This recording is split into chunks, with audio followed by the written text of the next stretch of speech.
So with so many competing priorities, retailers really need to focus on their customers. It sounds really simple, but it isn't.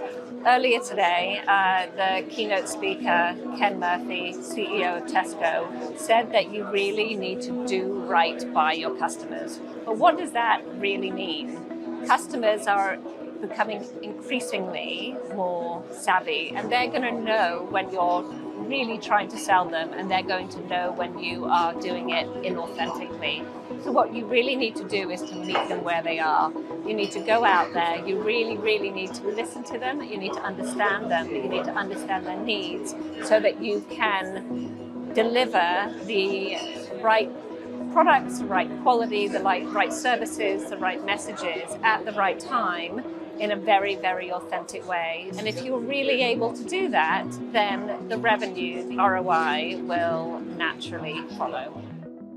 So I've just come out of a session with Snipes, and it really blew my mind how they are connecting community, music and culture and bringing it all to one. And I think there's some real learnings for us to take back to our company. We're in the business of exertainment, where we bring fitness and we bring entertainment and we build it together to motivate people in fitness. And I think the element that they've got around music and how they are bringing local heroes, local musicians and local artists together and telling their story is building a really nice cultural brand for them. And I think there's something that we can absolutely do in that space. So for me, it was super inspiring to hear their story. And we actually have a music company as part of Les Mills as well. So I think how we bring those artists together and link them up with some of the community is going to be brilliant. The main topic has been AI that's been running throughout the day. And I think it's insanely broad and it's very complex. And I think my one takeout from today is how we simplify that in our business and how we use it really well with the customer at the heart. One of the things that I heard was around companies that are almost taking all of their data across all their customer segments and bringing that back into one, and then finding themes of insight that can really help them drive product and help them drive insights, which I think is really powerful. So for us, I think that that's something that we can definitely be looking at. I think the keynote speaker from today just setting us up around the economy and actually what's happening and preparing us for that change. I think we already knew it, but I think hearing it loud and clear, just making sure you're setting up your business for success over the coming years is going to be really important as we walk into these highly disruptive times. Morning folks, it's day 2 of the World Retail Congress. Yesterday was such a fantastic day, so many great presentations and panels. The 3 I enjoyed the most was a fantastic one around just the unstoppable acceleration around retail media. Also how quick commerce is changing in different parts of the globe, whether that's India, Europe or the Middle East. And also a fantastic presentation from the founders of the MTIC, addressing underdeserved parts of the market, in this case the menopausal community, which was really, really inspirational. I was absolutely thrilled to host the panel yesterday with Jane Musto from Tesco and Elsa from Mars. Jane was talking about the work that Tesco are doing to improve the working lives and improve the experience for their 330,000 store colleagues across the UK through the use of technology, data and insights.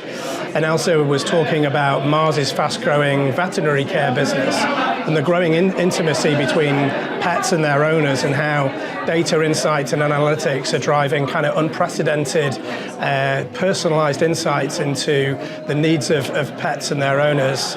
We talked more broadly around digital transformation itself, and both were keen to stress to the audience that really focusing on the why matters as much as the solution itself. So rather than getting over-invested and over-designing the solutions, making sure that time is spent right up front of any transformation effort, engaging with individuals, teams, with customers, with colleagues and suppliers to make sure the why of the transformation is really clear. And throughout staying focused on that as things change, and just making sure that the change itself is really meaningful.